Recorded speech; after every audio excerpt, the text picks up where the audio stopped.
Level 1, the Forgotten Palace. You are not sent to a place of honor. You are sent to the palace everyone forgets. Before sunrise, you follow an old servant through the eastern side of the royal compound, where the stone path is damp, the lanterns are dying, and the air smells of wet wood, incense ash, and cold tea left too long in porcelain cups. The main halls glow in the distance, bright with gold roofs and red pillars, but you do not walk toward them. You are led farther away, past the busy courtyards, past the chambers where favored women wake behind silk curtains, toward a quiet residence near the outer wall.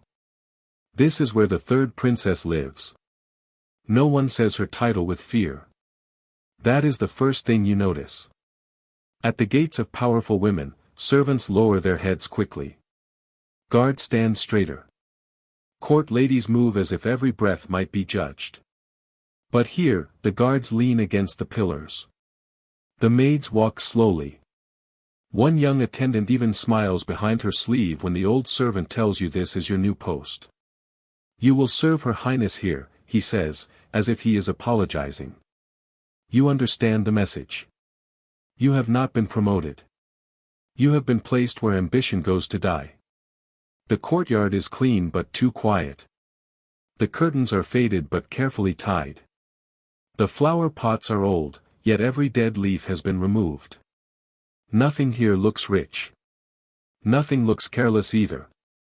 Then you see her. The princess stands near the open window in pale silk, holding a book in one hand. She has no crowd of attendants, no heavy jewels, no ministers waiting outside her door. She looks almost harmless. Almost. Because when two court ladies pass the gate and laugh softly at her name, she does not lower her eyes. She only turns one page. Slowly. As if she has just added their voices to a list she has been keeping for years. And for the first time, you wonder if the most forgotten palace in the royal compound is not empty of power. Maybe it is hiding it. Level 2, no one fears her. By the second day, you understand why the servants move slowly in the third princess's palace. Nothing urgent is expected to happen here. No ministers rush through the gate. No generals wait in the courtyard. No expensive gifts arrive from noble families hoping to win favor. The residence feels like a room the royal family has closed but not emptied. Your work is simple: carry tea, sweep the side corridor, refill the inkstone, keep the bronze mirror polished, and stand quietly when Her Highness reads near the window. At first, you think she does not notice anything. She barely speaks. She wears pale silk without bright embroidery. Her hair is pinned with one simple jade ornament. When court ladies from the main palace pass by, they bow just low enough to obey etiquette, then smile as soon as they turn away. One of them says, softly but not softly enough, even her servants look forgotten. Another answers, at least he will have an easy life. Nothing happens around that one. Your hands tighten around the tea tray, but the princess does not react. She only lifts her cup, breathes in the steam, and asks you to place fresh paper on the writing table. Later, when the room is empty, you notice something strange. On the table beside her books, she has written names. Not poems. Not prayers. Names. The two court ladies from the corridor. The old servant who apologized when you arrived. A minister who passed her without greeting. A cousin who laughed during last month's banquet. Beside each name is one short detail: who they serve, who they fear, who they flatter, who they avoid. You look away quickly, but she sees you. Do not worry, she says. I am not offended. Her voice is calm. Too calm. Offense is loud. I prefer memory. Then she closes the book and looks at you through the reflection of the bronze mirror. People are careless around someone they do not fear. That is why being underestimated is useful. Outside, the same court ladies laugh again in the corridor. This time, when you hear them, the sound feels different. Less like mockery. More like evidence. Level 3, the servant who notices. On the fifth night, rain begins to fall against the old roof of the forgotten palace, soft enough that most servants sleep through it, steady enough to cover small sounds. You are sent to replace the candles in the princess's reading room, carrying a tray with both hands and keeping your eyes low. The room smells of paper, wet wood, and ink that has dried too many times under the same flame. Her Highness is not there at first. Only the bronze mirror, the writing desk, and a stack of folded papers tied with pale thread. You should replace the candles and leave. That is what a good servant does. But then you see one page left open beneath the lamp. It is not a poem. It is a map of the palace hierarchy written in names. Senior court ladies. Minor ministers. Favored concubines. Distant cousins. Personal servants. Gate guards. Even kitchen runners. Lines connect them like roads through a city no one else can see. Beside one minister's name, she has written, fears exposure. Beside one court lady, loyal only when watched. Beside her cousin's name, laughs before lying. Your mouth goes dry. This is not bitterness. This is study. You hear a soft sound behind you and turn too quickly. The princess stands in the doorway, her pale robe almost blending with the rain-gray light. She looks at the open page, then at you. You drop your gaze, ready to apologize, ready to beg, ready to be sent away. Instead, she walks to the table and calmly closes the book. Most people think power begins with orders, she says. It does not. It begins with attention. You do not answer. She moves past you to the bronze mirror and adjusts one loose pin in her hair. In the reflection, her eyes meet yours. You noticed the book, she says. That means you notice more than you should. Your hands tighten around the candle tray. Should I forget what I saw? She almost smiles. No. I have enough people around me pretending not to see. I need one who sees clearly and knows when to stay silent. Outside, thunder rolls over the palace wall. For the first time, serving her no longer feels like punishment. It feels like the beginning of a secret. Level 4, her first lesson the next morning, the princess gives you a task so small it almost insults your fear. She asks you to place a tea tray in the western reception room before the third bell, not on the center table where guests expect it, but on the side stand near the blue curtain. No explanation. No sealed letter. No dangerous object hidden under silk.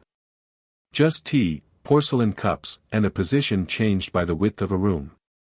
You carry the tray through the quiet corridor, wondering if this is a test of obedience or a joke played on a servant who saw too much. The western reception room smells of polished wood and old incense. Sunlight slips through the carved screens in thin gold lines. You place the tray exactly where she told you, then step back into the shadow by the door. Soon, 2 court ladies enter with a minor noblewoman from the Queen's circle. They speak lightly at first, laughing about fabric, weather, and the poor condition of the third princess's residence. Then one court lady reaches automatically toward the center table for tea and finds nothing there. Her hand pauses. Her eyes move to the blue curtain. For half a breath, her face changes. Not confusion. Recognition. She knows that side stand. She knows why someone would place tea there. The noblewoman does not notice, but you do. The court lady quickly recovers and says, "How careless. Even the servants here forget where tea belongs." Later, when you report nothing, the princess asks only one question. Which one looked at the curtain first? You answer before thinking. The taller court lady, with the silver comb. The princess nods, as if a door has opened somewhere. Then she has been here before. Your skin turns cold. In this room? At night, she says. When no guest should come. She takes the empty cup from the tray and turns it slowly in her hand. A careless person shows anger. A guilty person corrects the room in their mind before anyone else understands what is wrong. That is your first lesson. In the palace, a misplaced cup can reveal a hidden path, a false servant, an old betrayal. You thought she had no power because no one feared her. Now you begin to understand.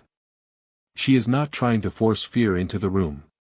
She is waiting for fear to reveal itself. Level 5, the names she remembers.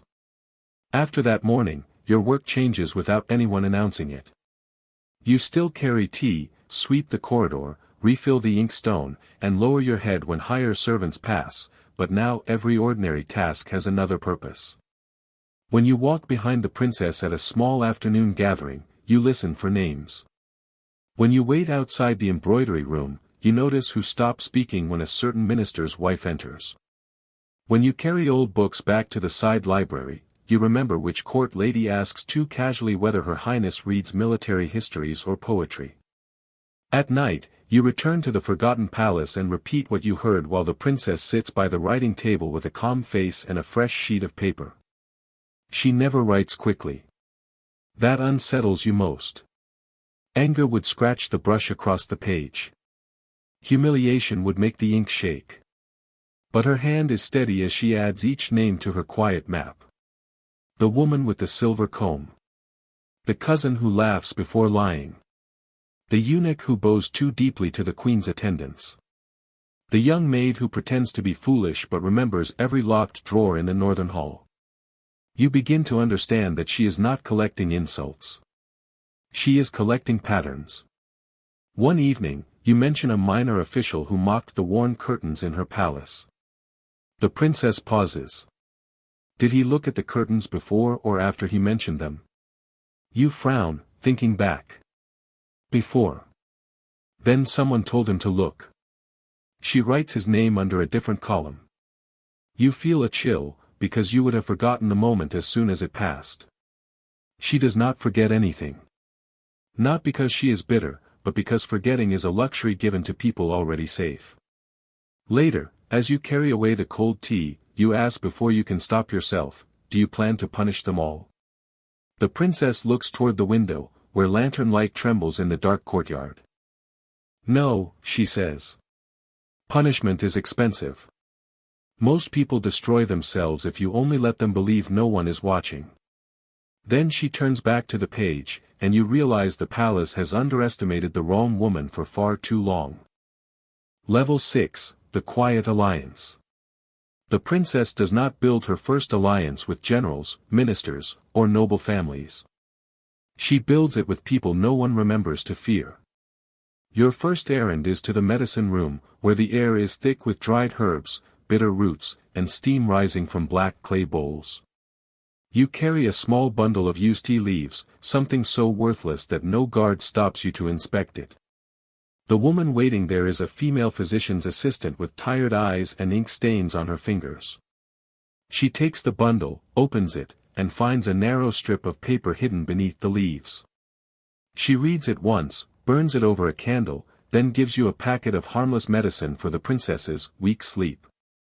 Her voice remains flat when she says, "Tell Her Highness the old injury belongs to the Queen's nephew, not the border envoy."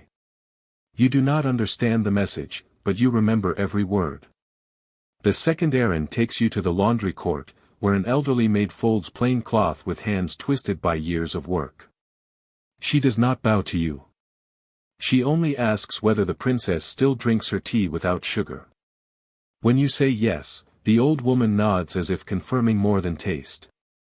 The third errand takes you to a disgraced clerk in the small archive, a man who once served in the main records hall before offending the wrong family. He gives you a list of banquet seating changes from 3 years ago, wrapped inside a torn prayer sheet. By the time you return, the moon is high, and your sleeves carry no treasure, no weapons, no royal seals, only fragments. A name. An old injury.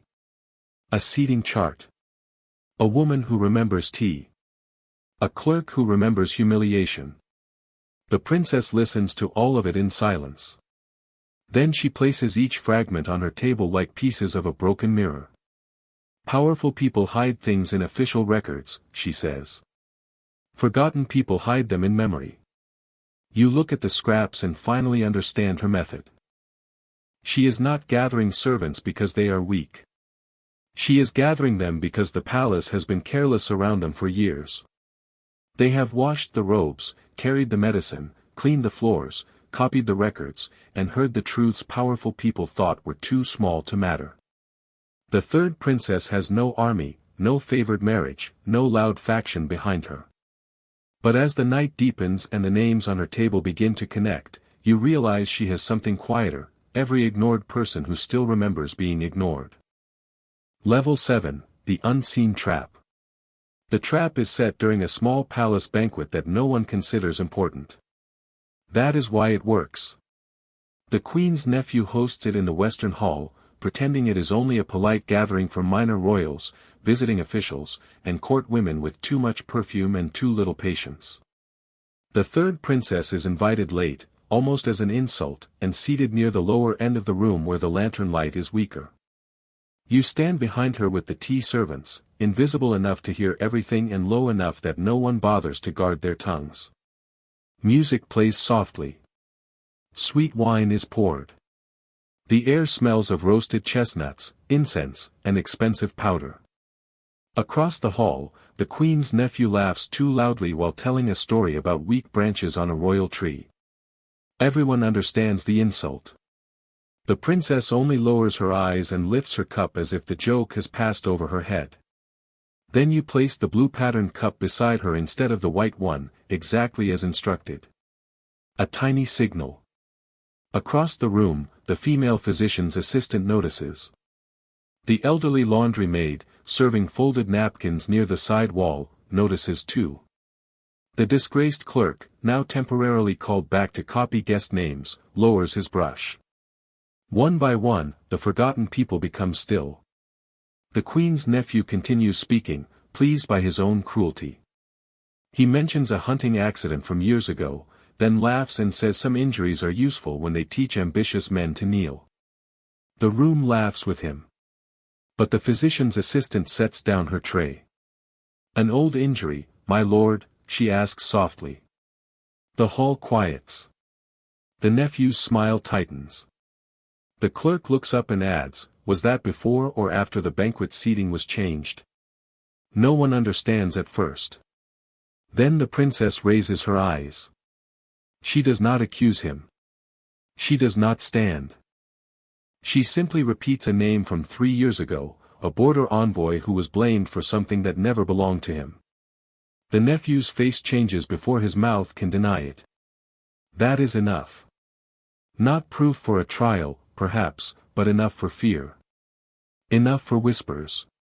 Enough for every person in the room to realize the forgotten princess has not been sleeping in her faded palace. She has been listening. As the banquet continues in broken silence, you understand the trap was never meant to destroy him in one night. It was meant to make the court wonder what else she knows. Level 8, they begin to fear her. After the banquet, the palace does not change loudly. It changes in the pauses. Servants stop laughing when the third princess passes. Court ladies lower their voices sooner. Minor officials who once walked past her gate without slowing now bow with careful depth, not too low to seem afraid, not too shallow to seem insulting. Fear in the palace is rarely honest at first. It arrives disguised as better manners. You notice it while carrying her writing box through the red corridor toward the side council hall, a place she has never been invited before. The summons is not grand. No drums. No formal escort. Just a folded message delivered by a nervous clerk who refuses to meet her eyes. But the meaning is clear, after years of being ignored, she is now someone the court must calculate. Inside the council hall, the queen's nephew stands near the window, his face pale with controlled anger. 2 ministers sit beside him. A senior court lady from the queen's household watches from behind a screen. They do not accuse the princess directly. That would give her too much importance. Instead, they speak of harmony, proper conduct, and the danger of careless rumors. The princess listens with her hands folded, wearing pale silk again, almost the same color as before. Almost.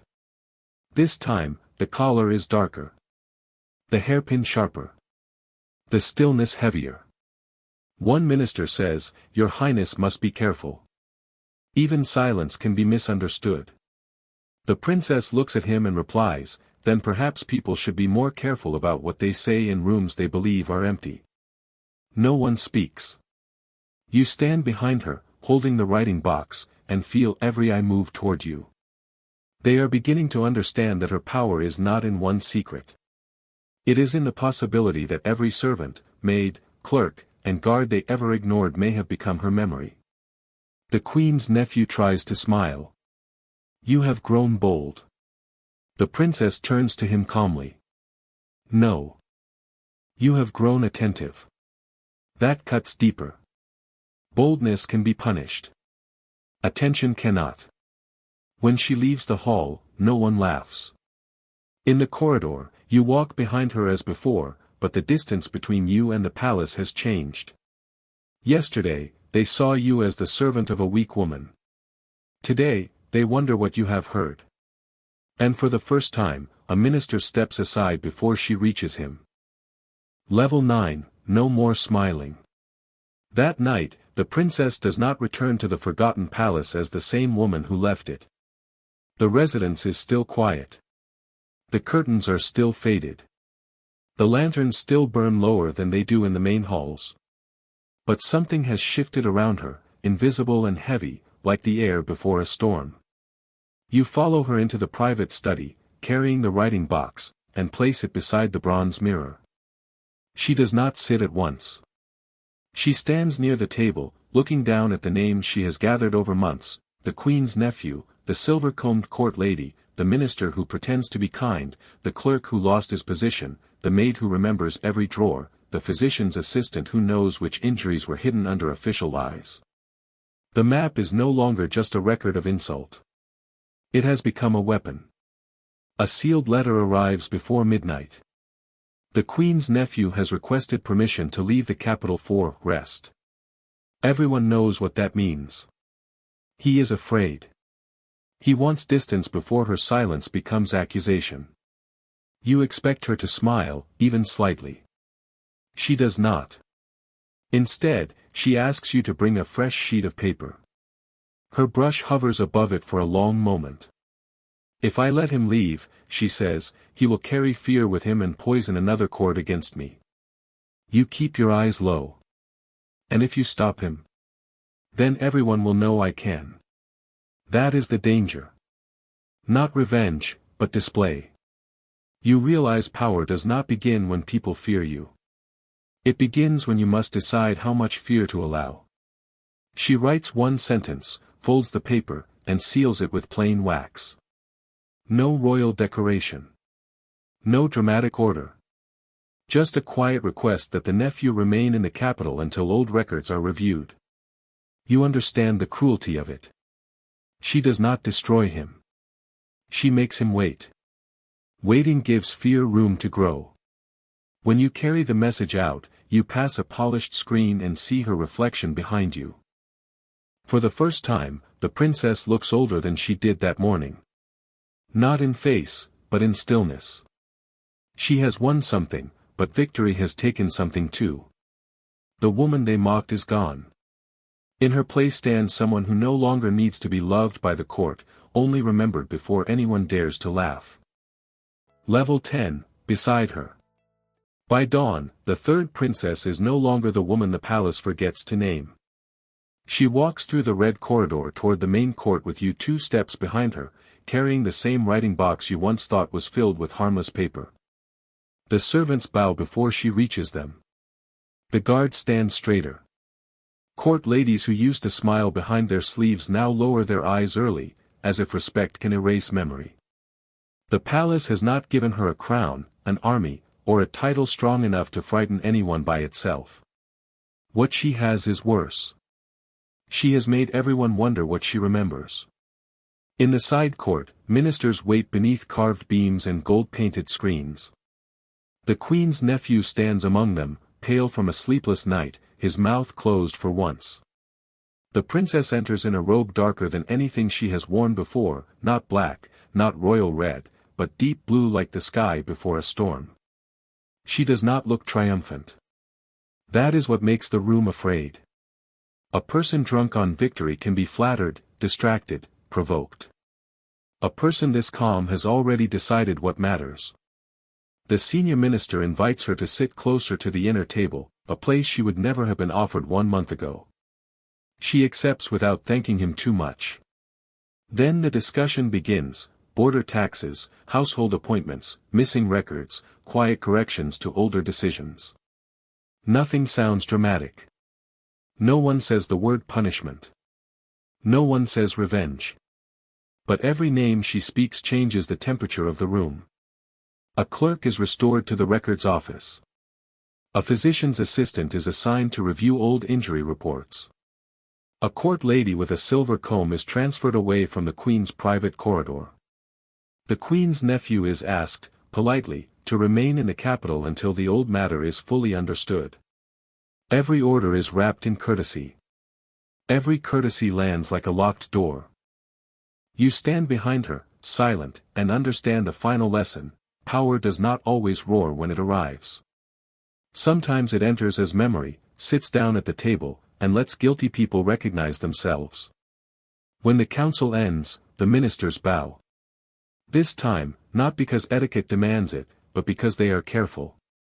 As you follow her back through the corridor, the princess pauses beside the old gate of her forgotten residence.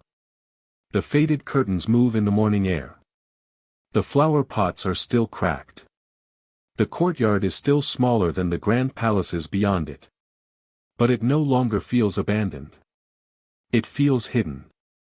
She looks at the place where everyone once believed ambition came to die. They thought silence meant weakness, she says. You think of the first morning, the lazy guards, the laughing court ladies, the pale robe, the quiet page turning in her hand. No, you answer. It meant you were listening. For the first time, she almost smiles, but it does not last. Victory has not made her soft. It has not healed the years of being dismissed, laughed at, and placed at the edge of power like a decorative mistake. It has only given her the ability to answer. And you, the servant sent to a dead-end palace, have become the man who knows how carefully she built that answer.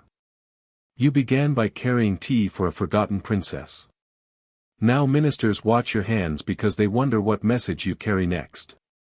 The court once underestimated her because she was quiet, pale, and patient. Now they fear her for the same reasons. That is the cold truth of the palace: sometimes the person everyone ignores is not powerless. Sometimes she is simply learning the room before she decides where to place the knife. If you want to enter another hidden royal court story from the lowest servant to the highest shadow, comment which palace we should enter next.